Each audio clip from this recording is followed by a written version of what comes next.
Welcome to WFCF TV, Florida Chamber Foundation Television, our video podcast coming to you today from the offices of Holland and Knight.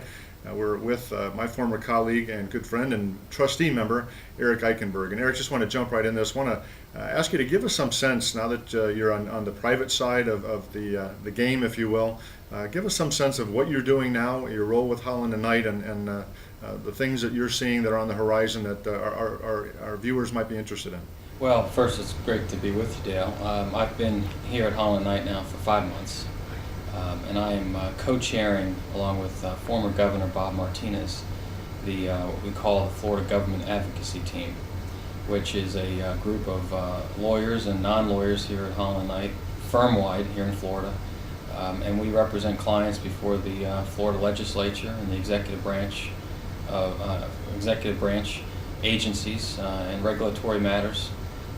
All depending on what is happening with the client, but it's taking my experiences within government and now translating them here to Holland Knight and helping clients sort of maneuver the legislative and all of the bureaucracy, if you will, of Florida government. So I'm enjoying it, and I'm still transitioning into this new role.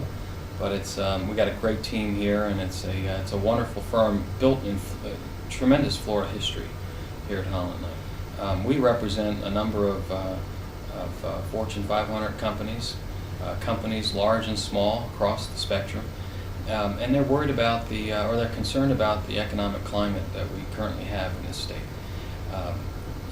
We certainly, it's optimism down the road, but the immediate concern is both the unemployment rate that we're dealing with here in Florida, as well as when you look at the state budget itself, on how do policymakers close a $2.5 to $3 billion budget shortfall. So I think our clients are watching, as many are, as far as what the ramifications are of the economic issues that we continue to work our way through.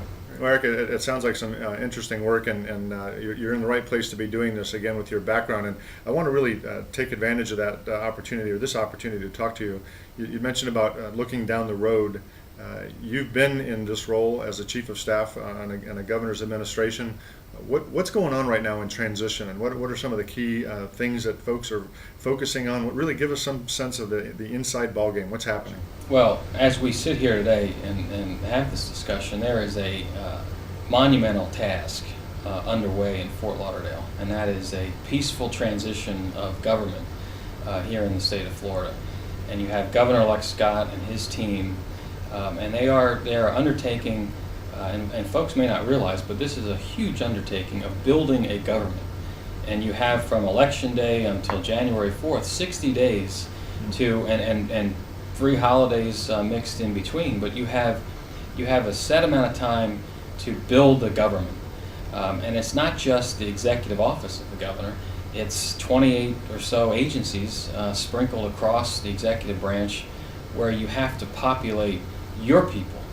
People who are loyal to the Scott Carroll agenda in each of these agencies. And it's not just trying to identify agency heads and secretaries to run these departments, but it's deputy secretaries, it's chiefs of staff, communications directors to make sure the message is resonating, general counsels to deal with the legal issues, and a whole host of other important positions. So this is a tremendous undertaking that they're dealing with, and from what I can see, certainly on the outside, they're doing everything in a methodical approach that needs to be done. But the transition doesn't end on January 4th. It's a transition that will continue well into the administration, well into the first 100 days, and in my view, they should not have to worry about a set date of an inauguration.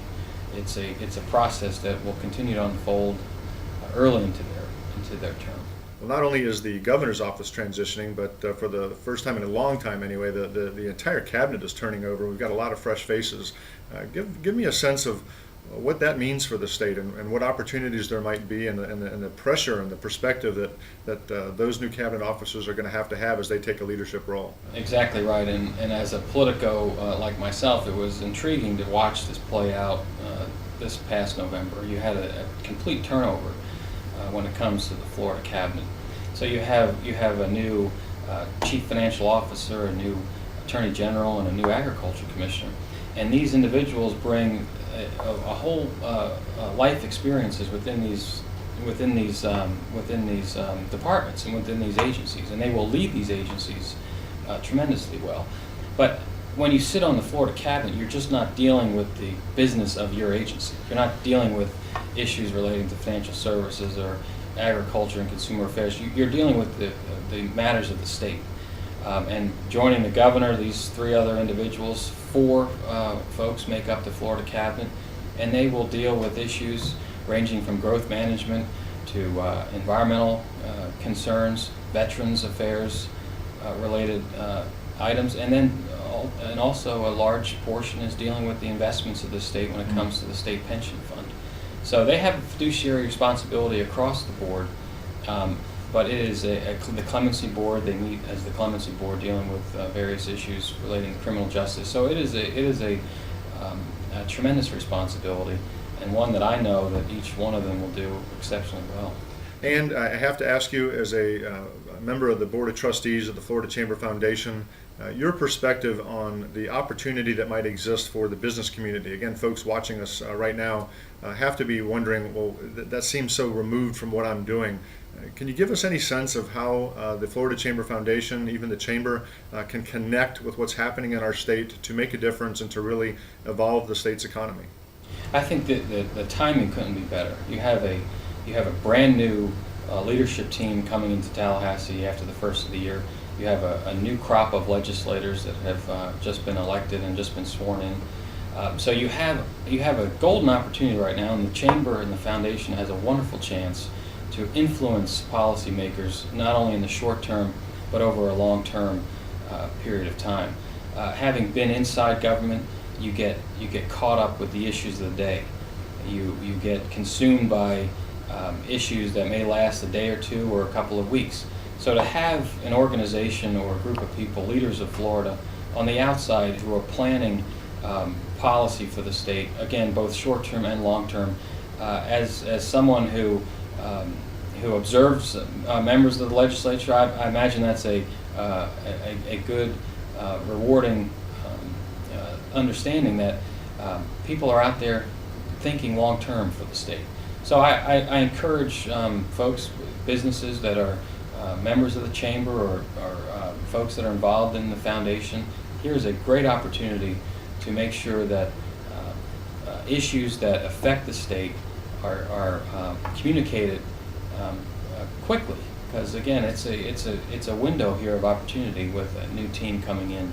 But the tremendous work that the Chamber does and the Foundation does on a daily basis is a great asset to policymakers.